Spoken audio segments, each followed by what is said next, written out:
Hi guys, glory to Jesus Christ. Let's talk about cults. Been doing a lot of thinking lately, coming into Lent as we are, about what makes cults attractive to people and how it is that organizations with ideologies that are so, what most sincere Christians would call just outlandish. I don't mean that in a disrespectful way, just so you know. How is it that not only do these groups exist, but many of them are thriving? Okay, why is that? And this is a very personal issue. For me, sort of a sensitive issue, because I know multiple people who have been in cults and who are currently in cults. One of them was murdered by a cult. Also, I was in a cult, which I don't think I've ever... Did you know that? I don't think I ever mentioned this before. Maybe I did, but I was in a cult for a briefly merciful period of time right before I went to college. And so that hammered it home that, wow, things are really wrong in the modern world generally, and in modern religion specifically, because what motivates people to join up with a group?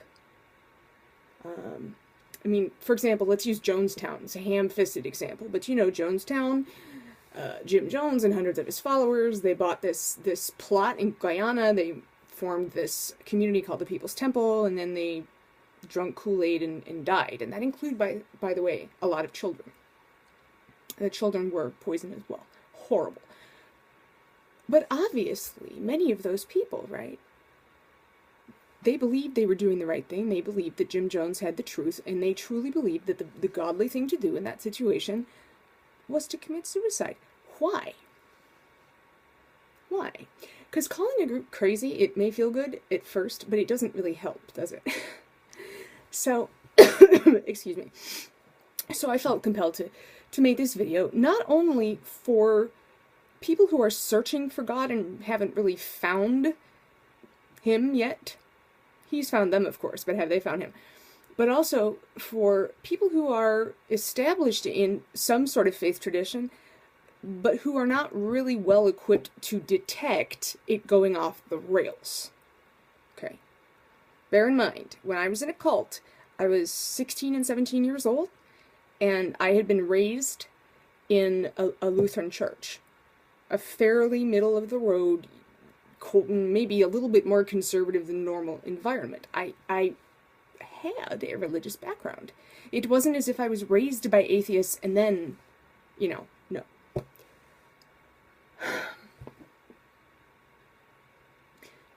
How much of this should I tell you? I don't know. I kind of want to talk about the cult I was in and why it was a cult. Should I do that? No, I'm not. Sorry. I might make another video about it, but I only have 7 more minutes. So, let's talk about cults in general. I believe that cults are attractive for one reason.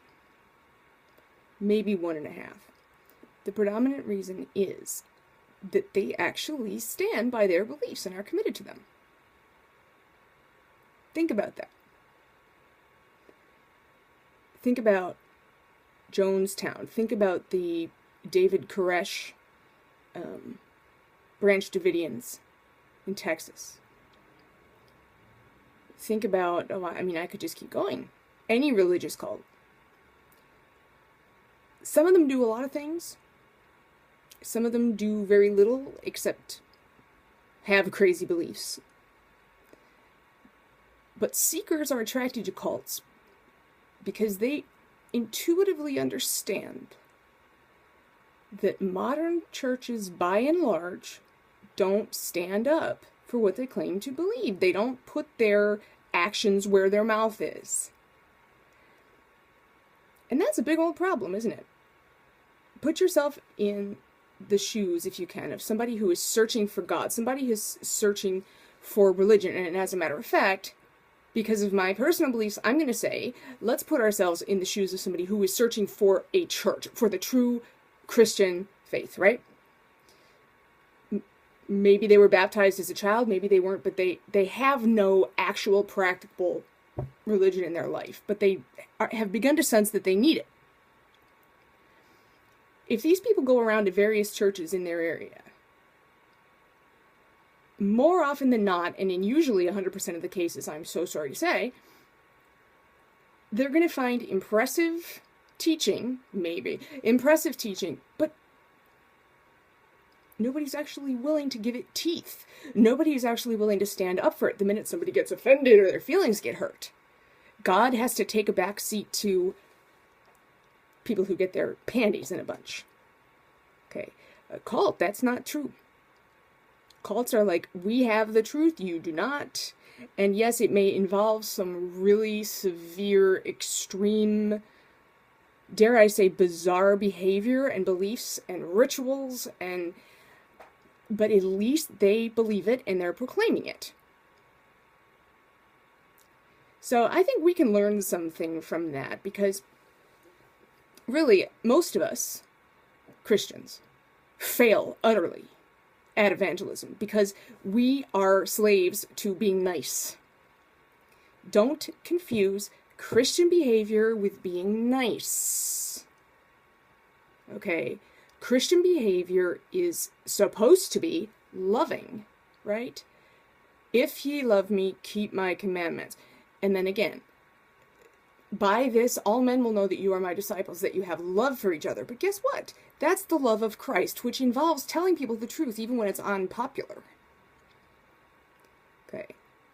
Because otherwise, when we have somebody who comes to either our church or our, in my case, Bible study group at the prison, and we are embarrassed of Christ because they get flustered or disagree with us or something like that, we have put Christ to an open shame, and we have betrayed that person's soul because we had the opportunity to warn them and we did not.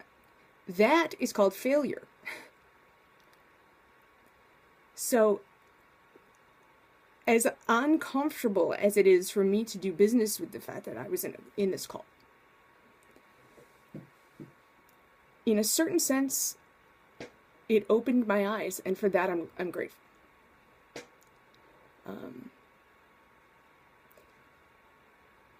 We have to decide what we stand for, guys.